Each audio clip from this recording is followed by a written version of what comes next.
Okay, so Dad, one of you're renowned for having all these collections of different types of books. You had your Gallipoli collection, which got sold, and you've got a Whitlam collection, which is quite unique.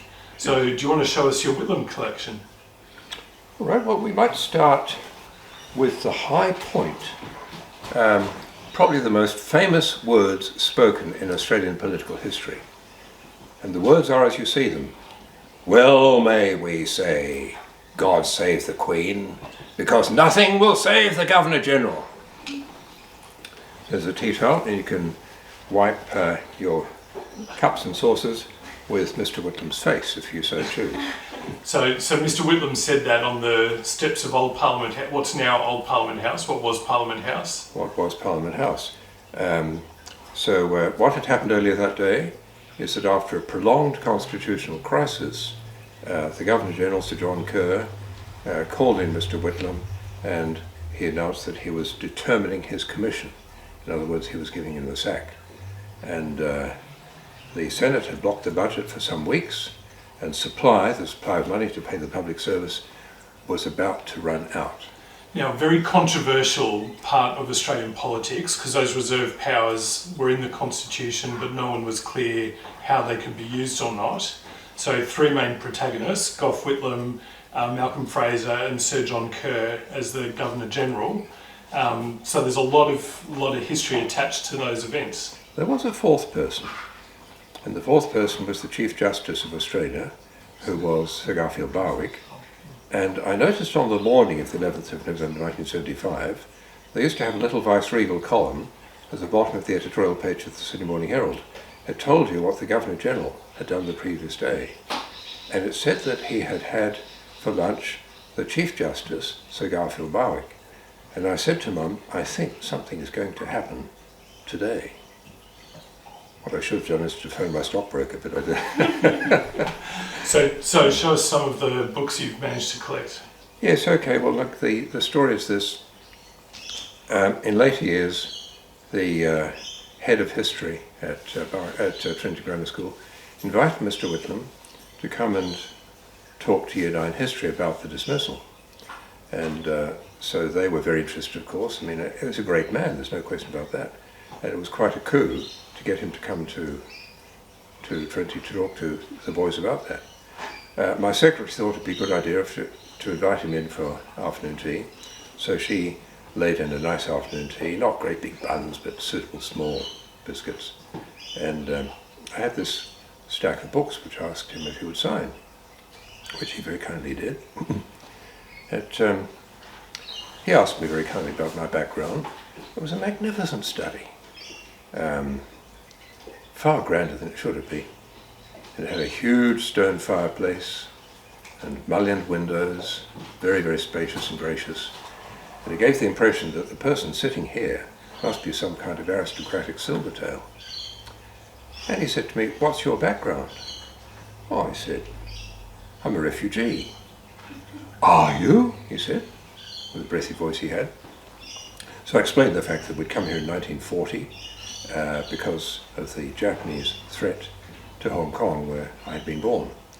So my father came down a few months later, just before the Japanese attack on Hong Kong, and we spent the war years in Australia in consequence of that. So I'm a refugee. Well, I'd stopped being a refugee at that point, and I was senior master of Trinity Grammar School, that is deputy headmaster, and so I made a point of collecting books as they came my way about interesting aspects of early Australian history, Australian military history, and Australian political history. And in Australian political history, by far the most interesting facet of it was the Whitlam government, by far. So it begins with Mr Whitlam's speech, his launch of the Labour Party policy for the election which was held on the 2nd of December 1972. This is about 3 or 4 weeks early. So Mr Whitlam said, my office still gets asked for this, but we have to send out copies now. But this, of course, was an original. So he was very pleased to be able to sign it.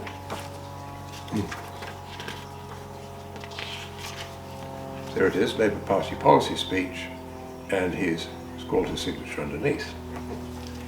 Then there was a spate of books by and about the Whitlam adventure. This is The Making of an Australian Prime Minister by a well-known journalist, two well journalists, Oakes and David Solomon. So he's happy to sign that too. He's quite happy with that. So he signed that.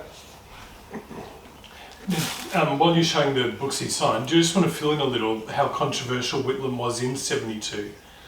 Because the Liberal Party had been in power for since 1949. A long time. Long time. So, in fact, it was not a landslide.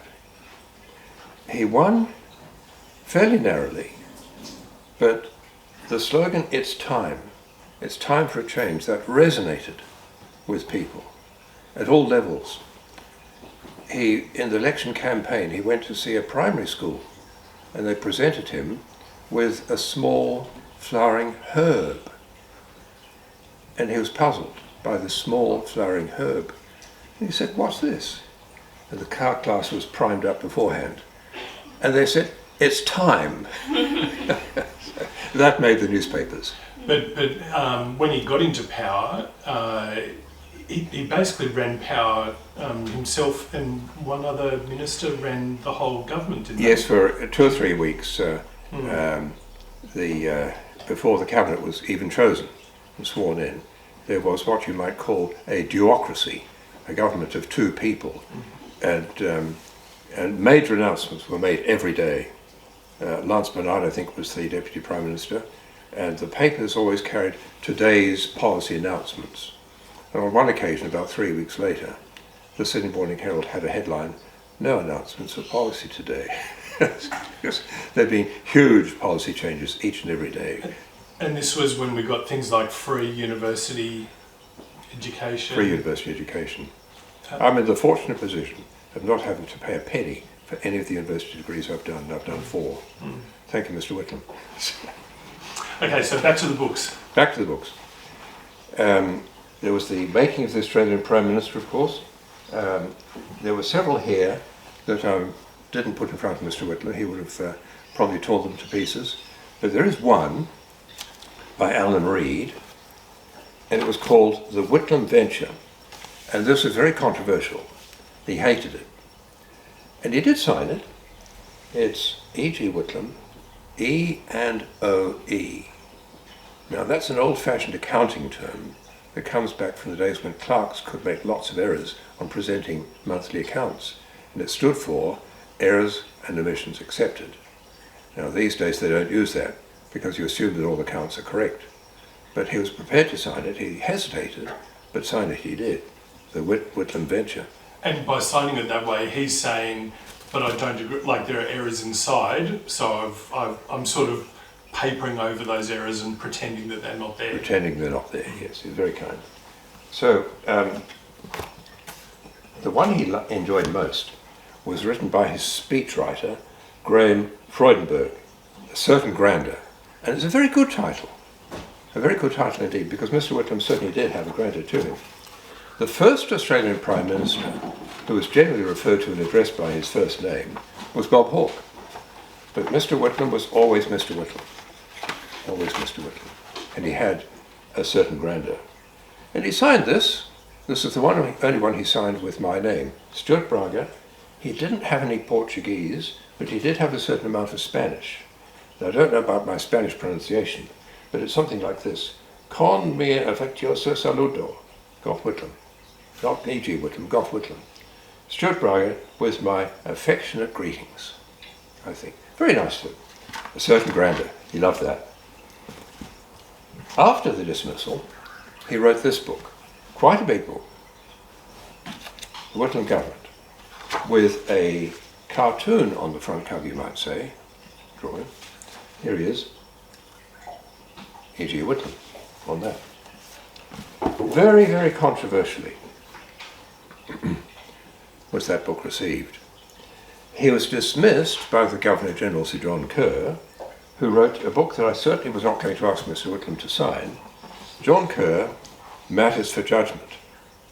An enraged Whitlam countered that with a book entitled The Truth of the Matter. So he's taken the words of Kerr's book, and there it is. And he was willing to sign that one, of course. The subsequent election after the dismissal, Fraser was appointed Prime Minister on the strict understanding that it would be a caretaker government and elections would be held as soon as possible, which they were within about 4 or 5 weeks. Mr Whitlam said at the time that the only issue in the election was the dismissal, and he should be re-elected by a thumping majority. In fact, the economy had all but collapsed for various reasons. He wasn't to blame for all of them, but the electorate did blame him for all of them, and he had a huge thumping loss. Mr Whitlam's view of the whole situation is that the Prime Minister was not validly elected Prime Minister, appointed Prime Minister, and he had been, in fact, Kerr's Kerr. He let those words roll off his tongue. Kerr's Kerr. Well, truth of the matter, here's another book that I did not ask Mr Whitlam to sign. I suppose I might have, but I didn't. You can see here a picture. It's in fact the official portrait of Whitlam, which hangs in Parliament House, Canberra. Clifton Pugh is the artist. And he made the book designer made the mistake of using a gesture of Whitlam's like that. And he's taken the portrait and he's got the arms protruding. Now all that was done without Clifton Pugh's permission. So he threatened to sue the publisher unless the whole edition was pulped. So the whole edition was pulped, except a very few copies. This is one of the very few copies. I'd have to confess it cost an arm and a leg, but there it is. It's in this. Now this is very interesting. On Australia's constitution, Mr Whitlam was a constitutional lawyer. Now this is important. He knew that the Governor-General had the right to sack him. When he got back to Parliament House after having been sacked, they said to him, his cabinet said to him, "How did it go?" He said, "The bastard sacked us." Word got around very slowly. He didn't have modern means of communication. Fraser's staff made sure that the Liberal members of the Senate got the news immediately. The Senate was due to meet at 1 p.m, I think, and the Senate had been blocking supply for weeks. The Senate met, and the Labour members of the Senate had not heard the news that there'd been a change of government. So the question was put about the budget, and it was passed unanimously. And the Labour people thought, oh, they've surrendered, they've changed my mind, we've won. Then they found out what had happened. So there it is, on Australia's constitution. 3 weeks beforehand, the Governor-General, Sir Paul Hasluck, had delivered an address on the office of Governor-General. Now, when I bought this, Sir Paul Hasluck had died, otherwise I might have sent it to him and said, look, could I please have your signature in this copy. But that is a very, very interesting lecture on the role of the Governor-General, the important role the Governor-General played. So I thought, David, what I would do is to include that pamphlet in this Whitlam collection. As a collection, with all those books signed, it would have to be unique. It would have to be, wouldn't it? And so Sir Paul Hasluck probably wrote that preemptively, or gave the lecture rather, preemptively, to establish the ground just in case. Because at that time there was a lot of to and fro, which is why Sir John Kerr had to talk to Sir Garfield Barwick as well to get the legal basis, because this was untested and uncharted as to what it meant. Could he go ahead? There's a lot of angst about whether that was legitimate action or not. Well, I mean, there's a lot of noise, of course, from both parties. One thing that Mr Whitlam said, knowing the fact that the Prime Minister hadn't been sacked before in Australia, Premier of New South Wales had been sacked during the Depression, But the last Prime Minister who'd been sacked, he said, "I'm the first Prime Minister who's been sacked since Lord North in 1773. And what was it like to meet Gough Whitlam in person? Because he's quite a large man. Yeah. So is he quite imposing as a person? He was very affable, very friendly, very affable. He didn't come across with a certain grandeur. Okay. He came across as a very nice person to meet. Good small talk, good conversation, and he presented face to face as a very nice man indeed. Fantastic. Well, thanks for sharing all that. It is quite a collection, and as you say, undoubtedly unique, just because of what you've been able to do. I mean, just that the Reed book being signed by Gough Whitlam in that way must be unique. So. Yes, there's another pamphlet there that I can't find, and it's on my shelf somewhere, but it's slightly perhaps got pushed behind, and it's by Sir Garfield Barwick, states his point of view very clearly. The title of the book gives it away. Sir John did his duty. There you go. There you go. There you go. Well, let's see. Federal politics is ever thus, and I've got to say, I think before we ever vote for a republic, everyone needs to understand what happened in 1975. Otherwise, I don't think you have a right to vote about whether we should be a republic or not. You need to know. You need to know what happened and why, and whether those reserve powers are, or how they ought to be deployed. Yes. So, as you would know, there was a referendum in 1999 about should Australia become a republic. It didn't go ahead, but there was no discussion whatsoever about the reserve powers or how the Governor-General would be elected or appointed.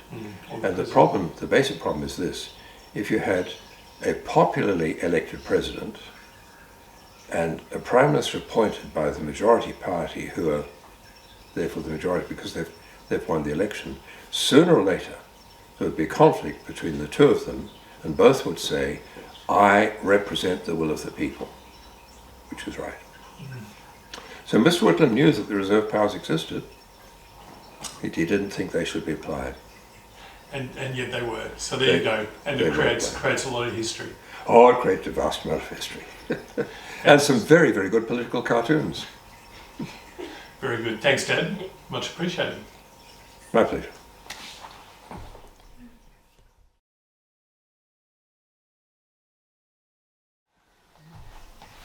Okay, so Dad, there's a postscript to the previous, and I think I need to give some context to this strange comment. Well, may we say, God save the Queen, because nothing will save the Governor-General. What had happened, once Mr Fraser had been appointed as Prime Minister, and and the Governor-General also at that time dissolved Parliament. Parliament has to be dissolved by the Governor-General, not by the Prime Minister. So the proclamation then has to be read in public. So it's read in public by the Governor-General's Secretary, David Smith. Meanwhile, the news of the dismissal had got around, and there was a howling mob surrounding David Smith as he read the proclamation. And all official proclamations finish with "God save the Queen." And when he got to that point with the proclamation that Parliament had been dissolved, this howling mob, David Smith must have thought he was going to be torn to pieces by the mob. And Mr Whitlam had taken the opportunity, while the proclamation was being read, he got around behind David Smith. You can see David Smith there in front with the microphone being held to him. He looks a very scared young man. And he's one of the few people associated with the dismissal who has never published his memoirs. He is also the last Australian to be knighted before the recent flurry of appointments in the Abbott government. He was appointed KCVO, Knight Commander for the Royal Victorian Order, which is appointment by the Queen in person. And he was given that appointment for his services to the Queen when she was visiting Australia. So there you go. So he was just young David Smith then, and a very scared young man. And because there's quite famous footage of that whole event. It is. Yeah. But if you see the beginning of the proclamation, Where's Whitlam? He's not there.